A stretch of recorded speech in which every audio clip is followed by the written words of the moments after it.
Une épidémie est communément définie comme la hausse de l'incidence d'une pathologie sur un territoire donné à un moment donné. Ce fait, il s'agit bien évidemment d'un phénomène biologique, à savoir la propagation d'une maladie au sein d'une population. Cependant, de cette définition, on comprend bien que les épidémies sont également indissociables de la capacité des États, premièrement, à en détecter l'existence, et deuxièmement, à en mesurer l'ampleur.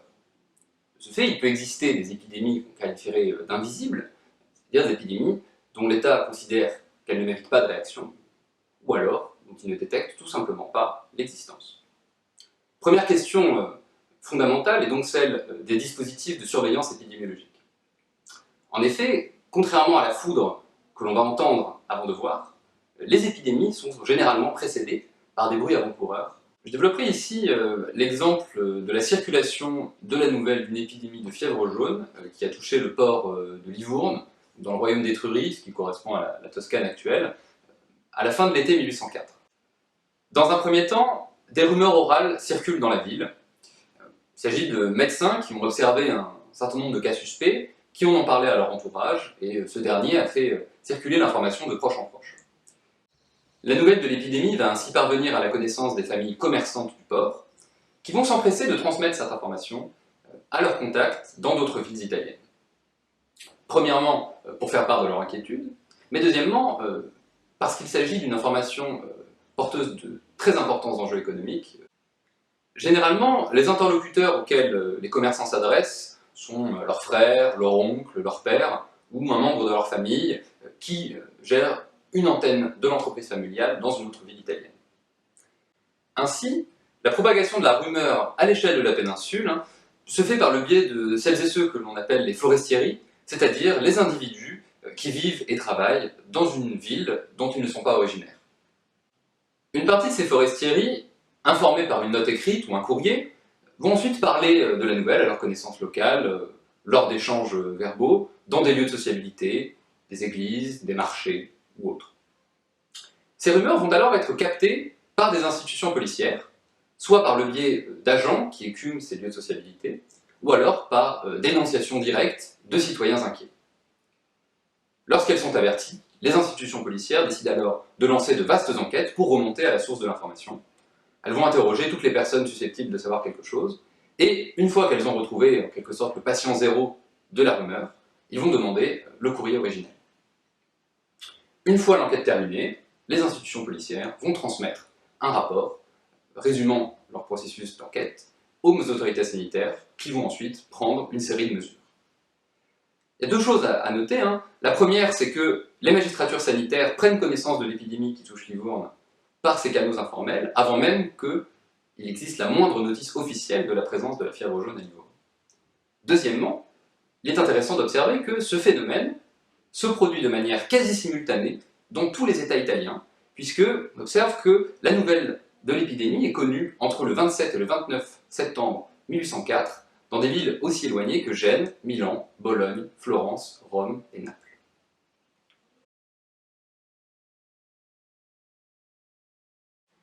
Dans les jours qui suivent la propagation de la nouvelle de l'épidémie, la mise en quarantaine du royaume d'Étrurie, donc de la Toscane actuelle, est décrétée de manière quasiment simultanée par tous les États voisins. Il y a la République de Ligurie, région de Gênes, la République italienne, région de Milan et Bologne, la République de Lucque, qui correspond à la ville éponyme, et les États pontificaux, donc le centre de l'Italie autour de Rome. D'importants cordons sanitaires tenus par l'armée sont donc organisés pour isoler le territoire du royaume d'Étrurie du reste de la péninsule. Dans le même temps, le port de Livourne, ainsi que la ville voisine de Pise, sont isolés du reste du royaume d'Étrurie par l'armée toscane. Ces cordons visent à limiter la circulation des hommes et des femmes, mais également des biens. En apparence, les États italiens mettent donc tous en place des mesures sanitaires similaires. Cependant, en jouant au jeu des 7 différences, on remarque que des agendas politiques très différents peuvent se cacher derrière des décisions en apparence uniformes. Un premier élément intrigue tout d'abord. Les États adoptent tous des mesures similaires, alors que leur position scientifique officielle sur la nature même de la maladie varie d'un État à l'autre. Gênes, Milan et Lucque, par exemple, déclarent que la fièvre jaune de Livourne est bel et bien la fièvre jaune d'Amérique, qu'elle est contagieuse, épidémique et aussi dangereuse que la peste. Les médecins romains, eux, sont un petit peu plus circonspects et se rallient assez tardivement à l'hypothèse selon laquelle la fièvre jaune de Livourne serait bel et bien la fièvre jaune d'Amérique. Par ailleurs, ils ne sont pas certains de son caractère contagieux. Dans le même temps, les médecins étrusques déclarent que la fièvre qui frappe Livourne n'est pas contagieuse, qu'elle n'est pas la fièvre jaune d'Amérique, et qu'il s'agit d'une simple fièvre endémique. Deuxième élément de surprise, la République de Luc décrète initialement des mesures extrêmement strictes, proportionnelles au péril qui est estimé par les médecins. Pourtant, ces mêmes mesures vont être rapidement assouplies, alors que la position scientifique officielle ne change pas. A l'inverse, les États pontificaux instaurent un cordon encore plus strict que celui qui est mis en place par l'État de Luc, alors que la position officielle de ces médecins est nettement moins alarmante. Comment expliquer ce paradoxe? Il est évident que tous les cordons sanitaires, même ceux des États les plus puissants, restent poreux. Les hommes et les biens continuent de circuler dans une certaine mesure, pour une raison matérielle évidente, des centaines, voire des milliers d'hommes ne sont pas en mesure de surveiller de manière stricte une frontière qui s'étend sur des centaines, voire des milliers de kilomètres dans des zones boisées ou montagneuses.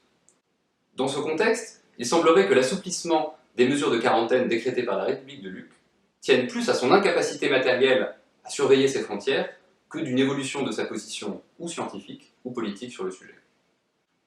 Des logiques économiques et politiques semblent également jouer. Sur le plan diplomatique, on observe que la République de Ligurie, région autour de Gênes, déploie une intense activité diplomatique pour attribuer la responsabilité de l'épidémie à la négligence du royaume d'Étrurie. Il déploie également une intense activité politique pour que les autres États italiens durcissent leurs sanctions et leurs mesures sanitaires à l'encontre de l'État toscan. Leur intérêt est simple à comprendre, Gênes et Livourne sont deux ports rivaux qui se disputent la captation d'une grande partie du commerce méditerranéen. A l'inverse, que se passe-t-il dans le royaume d'Étrurie? Pour tenter d'atténuer les mesures de quarantaine prises à leur encontre, les autorités toscanes décident de mettre d'eux-mêmes une partie de leur territoire en quarantaine. L'objectif est simple, montrer premièrement qu'ils prennent l'épidémie au sérieux, deuxièmement que la situation est sous contrôle, et troisièmement qu'il est possible, de manière sécurisée, de reprendre le commerce avec le reste du royaume d'Étrurie.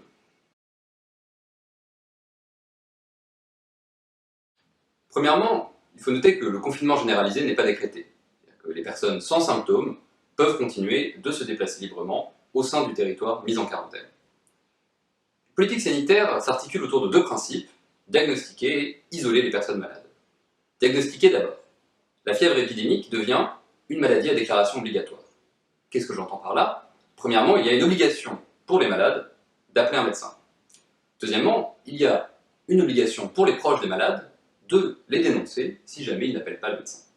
Troisièmement, il y a une obligation pour tous les médecins de déclarer quotidiennement, dans un rapport adressé aux autorités sanitaires, l'ensemble de leurs interventions et de dénoncer les éventuels cas suspects de la fièvre. En cas de manquement, de lourdes amendes sont prévues. Par ailleurs, un système de surveillance est mis en place, organisé autour des chefs de rue, c'est-à-dire des responsables de quartier. Ces personnes sont chargées de la dénonciation des malades qui chercheraient à esquiver les contrôles de police ou des médecins. Ces chefs de rue appartiennent généralement au clergé, à la grande bourgeoisie ou à la noblesse. Pour autant, les gens ne restent pas passifs face à cet ensemble de mesures coercitives. En effet, dès le déclenchement de l'épidémie, il y a un mouvement massif d'exode qui se produit. La plupart des gens modestes vont plutôt fuir vers la ville de Pise, où ils espèrent probablement trouver du travail assez facilement. A l'inverse, les gens les plus fortunés ont tendance à aller dans leur résidence secondaire, située dans la zone mise en quarantaine, mais à la campagne, loin du centre-ville infecté. Il faut noter que ces nouveaux résidents sont généralement accueillis à coups de mousquet ou de fusil lorsqu'ils se rendent dans leur résidence secondaire, et la police doit intervenir à de nombreuses reprises pour éviter que les affrontements entre riches ayant fui le centre-ville et ruraux ne tournent au drame. Isoler, ensuite, les malades qui sont restés dans la ville. Où les isole-t-on? À l'hôpital. Cependant, il est décidé de ne pas les isoler dans l'hôpital classique, dans l'hôpital qui se situe dans le centre de la ville, pour deux raisons. Premièrement, les malades pourraient contaminer les autres patients. Deuxièmement, car l'hôpital, accueillant ces nouveaux malades, risquerait de se transformer en nouveau foyer de contamination qui serait un péril pour le reste de la ville. Les autorités sanitaires décident donc de faire construire un nouvel hôpital dans les faubourgs pour accueillir les malades de la fièvre. Le transport de ces malades est censé se faire par bateau, sur des canaux pour éviter d'avoir à faire circuler un ensemble important de malades dans les rues de la ville. Deux problèmes se posent cependant. La population, relativement modeste, du faubourg qui est censé accueillir le nouvel hôpital, exprime son désaccord et tente physiquement de s'opposer à l'installation de cet édifice. En effet, ce nouvel hôpital est perçu comme une menace par le voisinage et l'armée doit intervenir pour garantir son érection. Deuxièmement, la plupart des gens ne veulent pas aller à l'hôpital. Ainsi, les citoyens les plus modestes vont chercher à éviter les médecins et les chefs de rue, n'hésitant pas à changer régulièrement de domicile pour éviter les contrôles. A l'inverse, les citoyens les plus fortunés vont, quant à eux, faire pression sur les autorités sanitaires afin qu'elles modifient les règlements. En effet, 2 jours après le premier règlement, rendant obligatoire la déclaration de la maladie, un nouveau décret a été dicté. Il est désormais possible pour les malades de la fièvre de ne pas se rendre dans le nouvel hôpital des faubourgs, à condition, premièrement, de payer des gardes sanitaires qui doivent surveiller le domicile de la personne et ses déplacements, et deuxièmement, de disposer, je cite, d'un logement suffisamment vaste et bien aéré. En résumé, les règlements universels se muent rapidement en médecine de classe, avec d'une part une médecine de masse destinée aux plus démunis dans l'hôpital périphérique, et d'autre part une forme de quarantaine sur mesure que les élites peuvent mener chez elles.